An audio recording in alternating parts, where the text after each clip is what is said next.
Nous vivons au gré de nous-mêmes. Les publicains en font autant, et Dieu a mangé avec eux. Nos vies s'écoulent parfois vides de sens, mais au temps des évangiles, la courtisane en faisait autant, et Jésus s'en est fait une amie. Nous écrasons ceux qui nous gênent, mais le meurtrier à la droite du Christ sur la croix en avait fait autant, et Jésus l'a pris avec lui au paradis. Il nous arrive de briser nos fidélités, mais Pierre, l'apôtre, en avait fait autant, et c'est lui que Jésus a établi sur les apôtres. Nous brisons l'amour et l'affection, tout comme le Fils prodigue l'avait fait, mais c'est pour lui que le veau gras a été tué. Nous n'aimons que pour mieux nous aimer. Le jeune homme riche en avait fait autant, et le Christ a regretté son refus.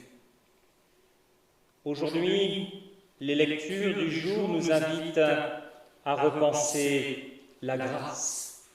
Elles nous invitent à connaître ce qu'il y a de fragilité dans nos vies, quels que soient nos chemins respectifs, à voir ce qu'il y a de lâcheté tapis au plus secret de nos cœurs, mais de voir aussi que Dieu n'a jamais désespéré de renouveler en nous la quête du bonheur, quelles que soient les lenteurs de notre foi, quels que soient les événements. C'est ce Dieu-là qui en Christ nous invite aujourd'hui et nous accueille. Heureux sommes-nous d'être en sa présence et dans son amour. Je vous invite à chanter le numéro 2101. 2101. Le tout. 2101.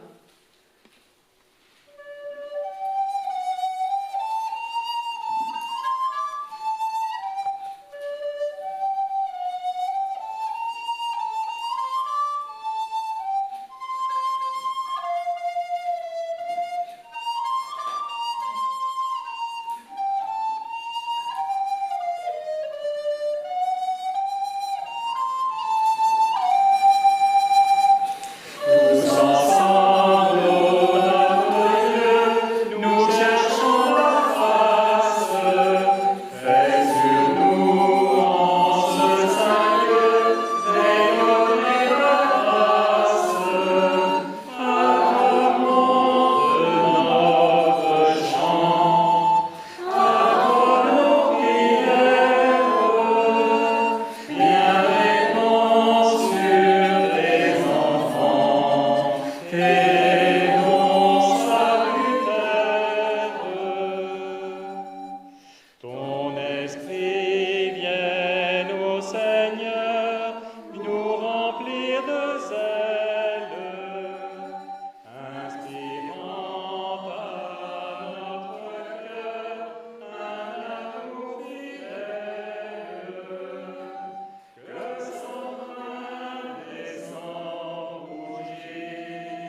Le psaume que nous sommes invités à lire ensemble ce matin est le psaume 145.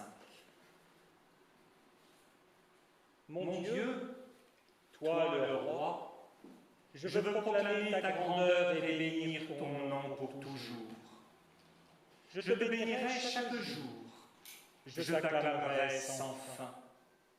Le Seigneur est grand, infiniment digne d'être loué, sa grandeur est sans limite. Que chaque génération annonce à la suivante ce que tu as fait et lui raconte tes exploits. Je veux parler de ta majesté, de ta gloire, de ta splendeur. Moi, je veux méditer tes merveilles. Ils parleront de ta puissance redoutable, moi, je raconterai ta grandeur. Que l'on rappelle les grands bienfaits et que l'on proclame avec joie ta justice. Le Seigneur est bienveillant et plein de tendresse. Il est lent à la colère et riche en bonté. Le Seigneur est bon pour tous. Son amour s'étend à toutes ses œuvres. Que toutes tes œuvres te louent, Seigneur. Que ceux qui te sont fidèles te bénissent. Qu'ils parlent de ton règne glorieux. Qu'ils disent de quoi tu es capable. Ils apprendront aux humains tes exploits et la glorieuse majesté de ton règne. Ton règne est un règne éternel. Ton pouvoir dure à travers tous les siècles. Le Seigneur tient fidèlement ses promesses. Il est plein d'amour dans tout ce qu'il fait. Le Seigneur soutient toutes les personnes qui sont tombées. Il remet debout tous ceux qui fléchissent. Tous ont les regards fixés sur toi, espérant que tu leur donnes à manger au moment voulu. C'est toi qui ouvres ta main et qui satisfais les besoins de tout ce qui vit. Le Seigneur est juste dans tout ce qu'il entreprend. Il montre son amour dans tout ce qu'il fait. Le Seigneur est proche de tous ceux qui l'appellent, de tous ceux qui l'appellent avec sincérité. Il accomplit le désir de ceux qui reconnaissent son autorité. Il les sauve dès qu'il entend leur appel. Le Seigneur protège tous ceux qu'il aime, mais il élimine tous les méchants. Que ma bouche proclame la louange du Seigneur, et que tout être bénisse son nom, qui est saint. Amen. Prions. Jamais, Seigneur, je ne trouverai les mots qui te disent la joie que j'ai de te connaître. Ma vie a un sens et je connais l'amour. Ta lumière m'éclaire, elle m'aide à marcher sur la route. Et quand tout semble noir et que la nuit est tombée, je sais qu'il y a l'espoir de pouvoir recommencer. Amen. Je vous propose de chanter le numéro 4103.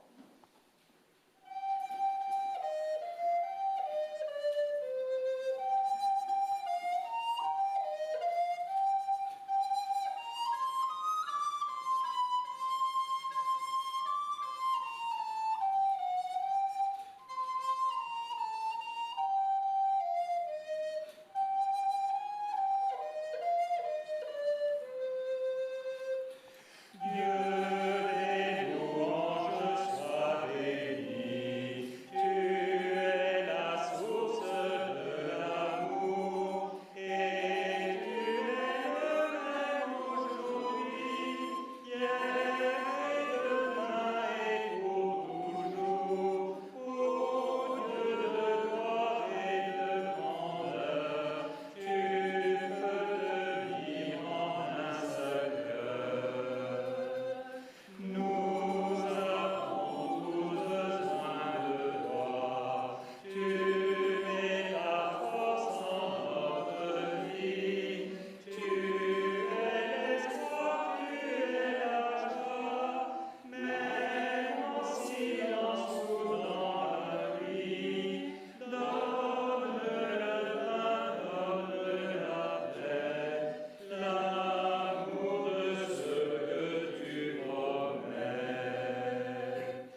Quel est l'homme, Seigneur, et qui est-il? Peut-on le découvrir dans son regard éperdu et son agitation sans raison? Le connais-tu, toi dont il est l'œuvre? Tu sais d'où il vient, mais connais-tu déjà où il s'entraîne lui-même par son indifférence ou son acharnement? Capable de tant d'amour, capable de tant de haine, capable de construire avec obstination dans la souffrance et la sueur, en aveugle parfois, pour goûter avec frénésie le plaisir de la réussite. Capable tout autant de trouver plus encore le plaisir dans un geste de destruction, où tout s'abîme dans l'absence, capable de cette jouissance qui le détruit lui-même. Il a soif d'éternité et faim de vérité, sans pouvoir trouver ce qui comblerait son désir, allant même souvent au chemin opposé de ce qui lui apporterait la paix. Attentif à l'unité, elle est la recherche de sa vie, mais il croit la trouver en se divisant lui-même, en divisant les autres autour de lui, en les opposant par sa personne. Il est capable d'attendre tout son épanouissement de l'épanouissement d'un autre, capable de patience dans l'attente de l'autre, capable de tout faire pour un geste d'amour, pour un sourire d'amour, y trouvant chaque fois ce qui le fait grandir. Mais il peut refuser et éloigner, blesser profondément et déchirer qui aime. Reconnais-tu cet homme, Seigneur, qui tente parfois de balbutier ton nom, qui tend les mains vers toi dans un mouvement infini d'attente? Seigneur, nous te prions, sois pour son inquiétude la réponse de la vérité. Amen. Je vous invite à chanter les 3 premières strophes du 43-05.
Nous sommes invités ce matin à lire comme texte d'épître au chapitre 2, versets 4 à 10 de la lettre aux Éphésiens.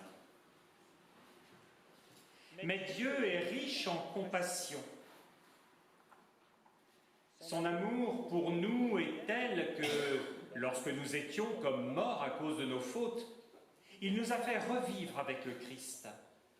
C'est par la grâce de Dieu que vous avez été sauvés.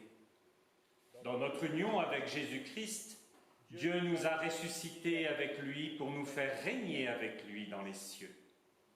Par la bonté qu'il nous a manifestée en Jésus-Christ, il a démontré pour tous les siècles à venir la richesse extraordinaire de sa grâce. C'est par la grâce de Dieu que vous avez été sauvés au moyen de la foi. Ce salut ne vient pas de vous, il est un don de Dieu. Il n'est pas le résultat de vos efforts, et ainsi personne ne peut faire le fier. En effet, nous sommes l'œuvre de Dieu. Il nous a créés, unis avec Jésus-Christ, pour que nous menions une vie riche en actions pleines de bonté, celles qu'il a préparées d'avance afin que nous les pratiquions. Dieu est riche en compassion. Sachons-nous sauvés en Christ, nous qui nous sommes repentis de ce qui nous séparait de lui. Et chantons au numéro 43 07, les trois strophes de ce chant.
Seigneur, je crois.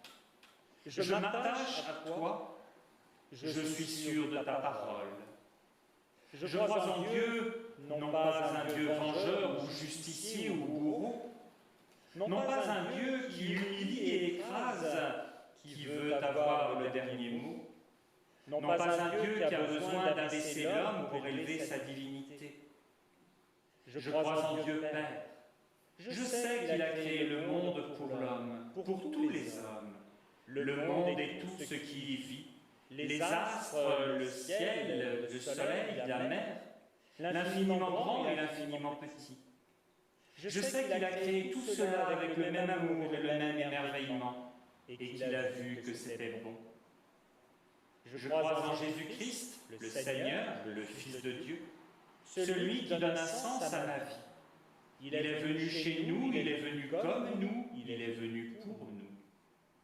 Il est Fils de Dieu et Fils de l'homme, né de l'Esprit Saint et de Marie, une fille des hommes. Il est allé jusqu'au bout de la vérité, jusqu'au bout de l'amour, jusqu'au bout du don.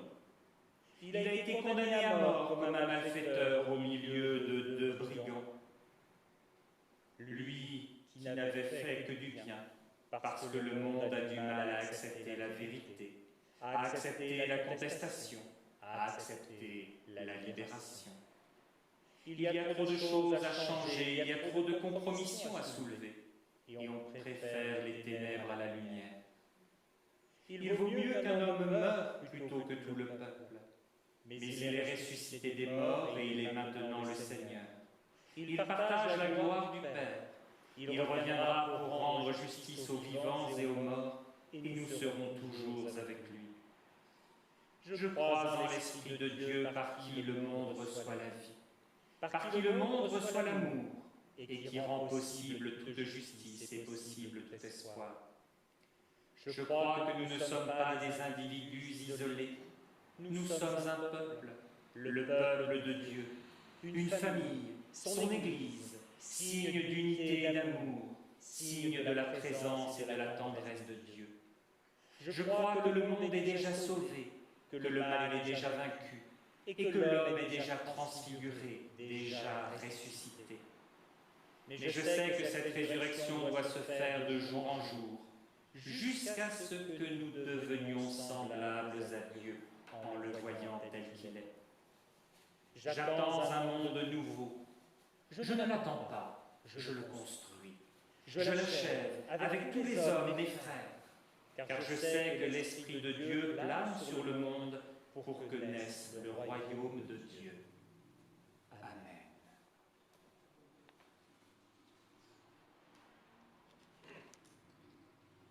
Prions. Seigneur, donne-nous de puiser dans le témoignage de ceux qui nous ont précédés dans la foi, tout ce qui nous est nécessaire pour notre quotidien, pour te trouver, te rencontrer, te suivre. Donne-nous, Seigneur, de puiser dans les mots recueillis par ton esprit ce qu'ils avaient à nous dire pour aujourd'hui. Bénis, Seigneur, notre lecture de ta parole. Amen. L'évangile de ce jour dans nos calendriers est dans Luc, au chapitre 18, les versets 9 à 14. Jésus dit la parabole suivante à l'intention de ceux qui croyaient faire la volonté de Dieu et méprisaient les autres. Deux hommes montèrent au temple pour prier. L'un était pharisien, l'autre collecteur d'impôts. Le pharisien debout priait ainsi en lui-même.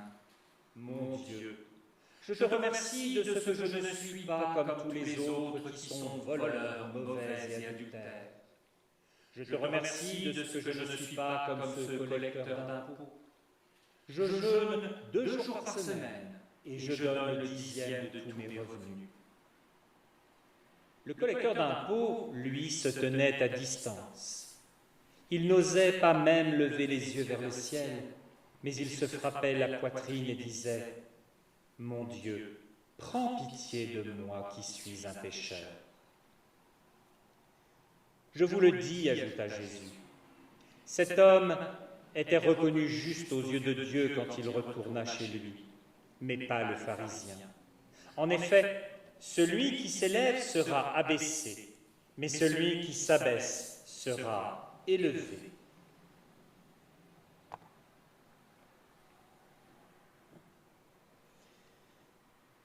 Elle semble facile, notre parabole du jour. Le seul souci du traducteur, c'est de savoir où il va accentuer et où il va minimiser les traits de caricature. Mais même en faisant parfois des choix opposés, les grands commentateurs arrivent finalement sensiblement aux mêmes conclusions principales. Jésus de Nazareth, le Christ, a mis en scène deux hommes qui incarnent aux yeux de ses contemporains, pour l'un, l'homme pieux, l'homme moral, l'homme qui respecte scrupuleusement la loi divine, et pour l'autre, en contrepoint de cette religiosité intègre, un exemple de collaborateur, traître aux yeux des siens, traître pour le profit, sorte d'illustration de ce qu'il peut y avoir d'immoral ou de honteux dans le comportement des hommes. Mais plus qu'à ces hommes, c'est à Dieu que Jésus s'intéresse au travers de cette parabole. Ou plutôt, il s'intéresse à la réaction de Dieu, à son jugement par rapport à ces deux hommes qui sont regardés au travers de ce qu'ils jugent, eux. Le pharisien a jugé bon de se soumettre par excès à la loi de Dieu qu'il applique en rajoutant partout où il peut. C'est au commentateur de choisir si cet excès dans l'application de la loi, le pharisien le fait par scrupule excessif, ou si c'est pour se placer au premier rang par ses œuvres. Mais ce faisant, le pharisien s'est jugé lui-même bon aux yeux de Dieu et aux yeux du monde. Et partant, il s'est arrogé le droit de juger les autres. Le péager, le collecteur d'impôts, lui n'a pas besoin qu'on vienne lui dire ou lui rappeler sa mauvaise conduite. Et son comportement au temple suffit à montrer qu'il a pleinement conscience de son indignité. Libre au lecteur de préciser pour lui-même les intentions qu'il veut bien prêter à ce collecteur d'impôts, que ce soit le calcul ou un authentique appel à l'aide de Dieu. Toujours est-il qu'au bout du compte, Dieu justifie le collecteur d'impôts. Il le fait passer avant le pharisien. Et Jésus enfonce le clou en privilégiant, mais c'est une habitude dans l'évangile de Luc, ceux qui sont en situation de précarité, d'infériorité ou de rejet dans la société. Cette parabole m'a fait penser à une autre, celle au chapitre 15 du fils prodigue qui dilapide toute sa part d'héritage avant de revenir piteusement chez les siens. On y retrouve, sous la figure du père qui accueille en grande fête, qui accueille à bras ouverts son fils revenu, la même réaction que celle de Dieu dans la parabole du jour. On y retrouve aussi la réaction du frère aîné, ce frère aîné qui, comme le pharisien d'aujourd'hui, renacle à l'accueil de ces gens-là. Et au travers de ces deux-là, le pharisien et le frère aîné, nous pouvons voir notre propre réaction naturelle face à ces récits, notre propre rejet de ceux qui sont allés du côté indigne des choses. Luc nous dit que Jésus destinait cette parabole à des personnes que l'on n'identifie pas, ou en tout cas pas autrement que par cette conviction qu'ils ont intérieurement d'être justes face à Dieu, suffisamment en tout cas pour pouvoir juger à la place de Dieu. Il n'y a pas besoin de caractériser autrement ces gens-là, pas besoin de préciser une origine ethnique, religieuse ou sociale. le pharisien et le frère aîné commettent la même erreur. La même erreur, pas pour la même raison, pas avec le même mécanisme, mais ils commettent la même erreur.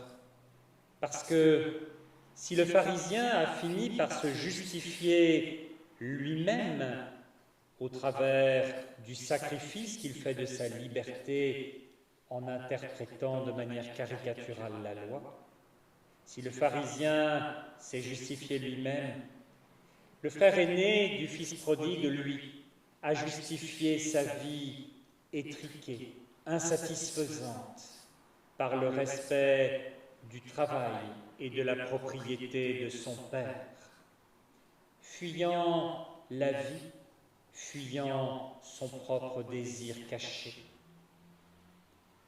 Pour l'un comme pour l'autre, il y a face à eux une vision d'une certaine forme de réussite, qu'ils y adhèrent ou non. Cette vision qui réveille en eux un même réflexe de condamnation, une condamnation qui ne prend pas en compte les chemins et les échecs dans la vie de ceux qu'ils sont en train de juger. Et c'est bien là que Dieu les attend au tournant. Dans la Bible, face à la grande théologie des milieux qui sont liés au temple et à tous ces règlements de sacrifice, des milieux qui insistent sur la loi et l'obéissance formelle et totale à la loi pour atteindre une perfection. Face à cette théologie-là se dresse dans la Bible une autre théologie, une théologie plus proche des prophètes. Une théologie qui insiste sur le repentir, la conversion. Et Luc est proche de cette théologie-là. Il vient quelque part nous dire ce qui est exprimé ailleurs, à savoir que la perfection n'est pas un objectif à atteindre, pas forcément. Pas plus d'ailleurs qu'elle n'est un gage d'avoir réussi. Souvenez-vous ce très beau passage dans Ézéchiel au chapitre 28, avec le prince de Tyr qui était au bord de la perfection, avant de chuter. Une image qui a servi pendant bien des siècles dans le christianisme pour donner à voir ce que pouvait être l'ange de lumière, Lucifer, le diable. Ce que nous disent ces deux paraboles, c'est que Dieu ne peut que décevoir ceux qui veulent le limiter à la compréhension qu'ils ont eux-mêmes du monde.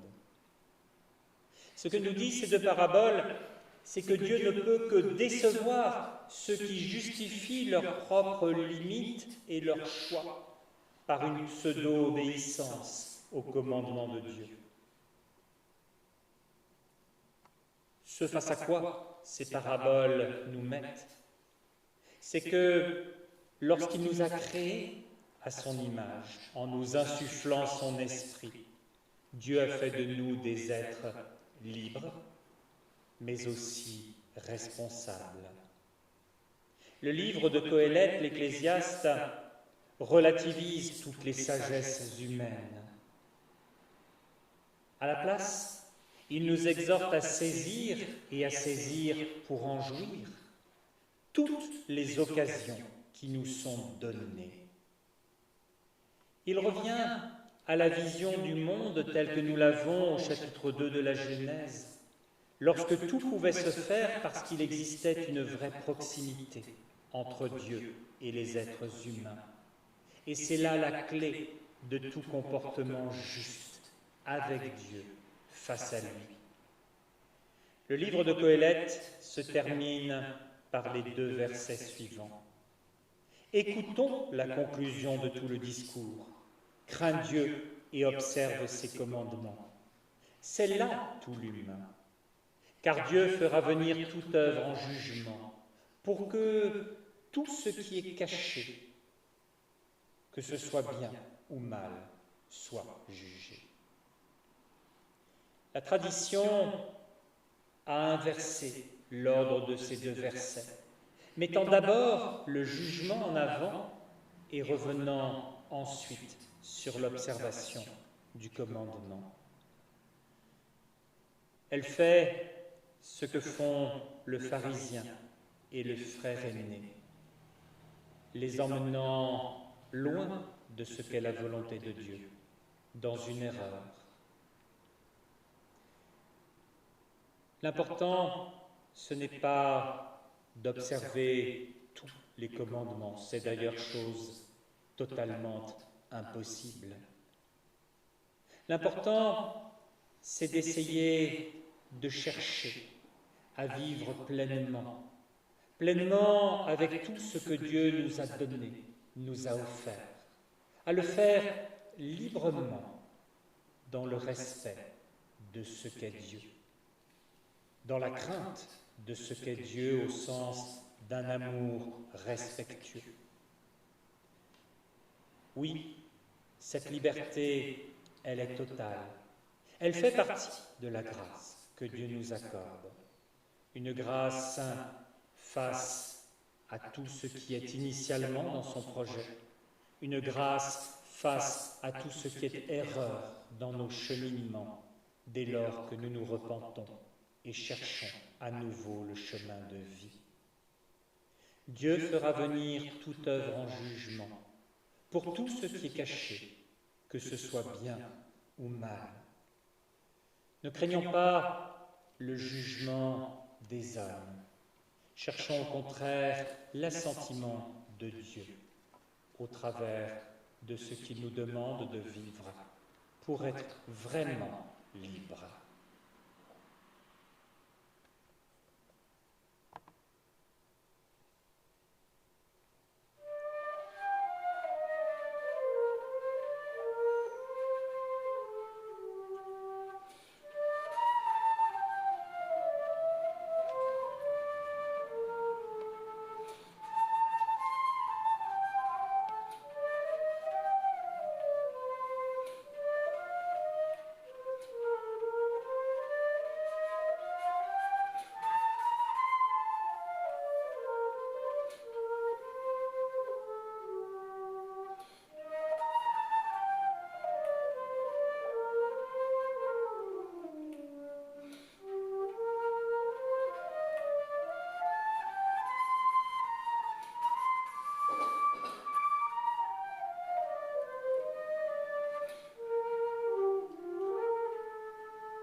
Quelques annonces rapidement.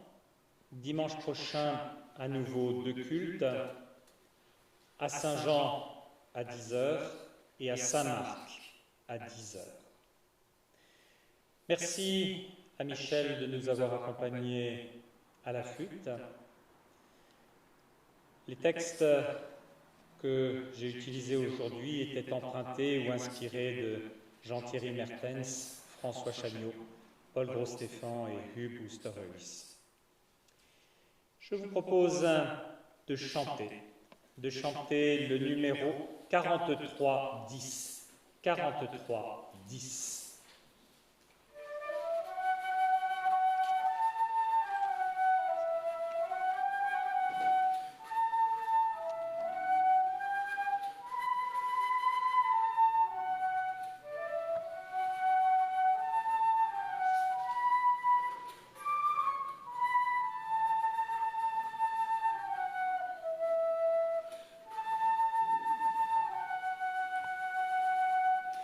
Tel que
Prions.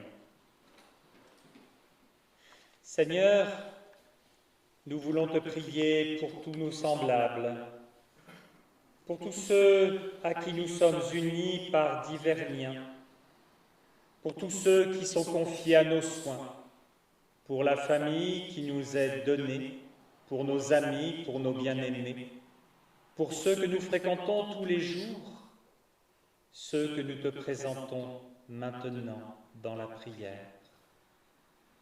Nous te prions pour que notre société soit plus humaine, pour que la vie soit possible dans la confiance et dans la solidarité, pour que l'honnêteté, les bonnes relations et l'équité prévalent. Nous te prions pour l'avenir de nos pays, pour que ceux qui les dirigent soient compétents et justes. Nous te prions pour le respect, l'amour, le tact et la mesure de tous ceux qui viennent au chevet des plus fragiles. Pour tous ceux qui ont en charge le soin des malades, des rejetés, des fragiles. Nous te remettons toutes ces différences qui font que quelquefois nous avons du mal à les comprendre et à les accompagner. Nous te prions pour tous ceux dont le caractère est tel que la vie est difficile avec eux, pour que nous ayons patience et tolérance, pour que nous ne sombrions ni dans le rejet, ni dans l'oubli. Nous te prions pour que partout dans le monde, tous ceux qui te cherchent puissent placer leur foi dans l'Évangile, grandir en grâce et en humanité. Nous te prions pour toutes les églises, pour qu'elles ne s'isolent pas, qu'elles ne s'immobilisent pas, qu'elles n'accumulent pas de trésors, qu'elles ne s'attachent pas à ce qui depuis longtemps est mort, à ce qui est devenu étranger aux hommes de ce temps, mais qu'au contraire, elles se convertissent et reçoivent l'Esprit de Jésus, notre Seigneur, notre Sauveur, celui qui est lumière et vie, espérance et paix pour ce monde et jusque dans l'éternité. Oui, nous te prions, Seigneur, et nous unissons nos voix à la communion de tous les saints, à travers le temps et l'espace, avec les mots que tu nous as toi-même enseignés. Notre Père, qui es aux cieux, que ton nom soit sanctifié, que ton règne vienne, que ta volonté soit faite sur la terre comme au ciel. Donne-nous aujourd'hui notre pain de ce jour. Pardonne-nous nos offenses, comme nous pardonnons aussi à ceux qui nous ont offensés. Et ne nous laisse pas entrer en tentation, mais délivre-nous du mal. Car c'est à toi qu'appartiennent le règne, la puissance et la gloire, pour les siècles des siècles. Amen. Si l'on vous dit que l'Évangile est un cours de morale, dites que c'est une histoire d'amour. Si l'on vous dit que l'Évangile ne sert qu'à interdire, dites que vous y avez trouvé la liberté. Si l'on vous dit que l'Évangile, ce sont des mots en l'air, dites que ce Dieu qui promet la vie n'a jamais menti. Si l'on vous dit que l'Évangile ne sert à rien, dites que l'amour n'a jamais servi à rien à part à nous rendre heureux. Que Dieu le Tout-Puissant nous bénisse et nous garde, qu'il conduise nos chemins et nous mène à la vraie liberté, dans toute la puissance de sa grâce. Amen. À toutes et à tous, bon dimanche, bonne semaine.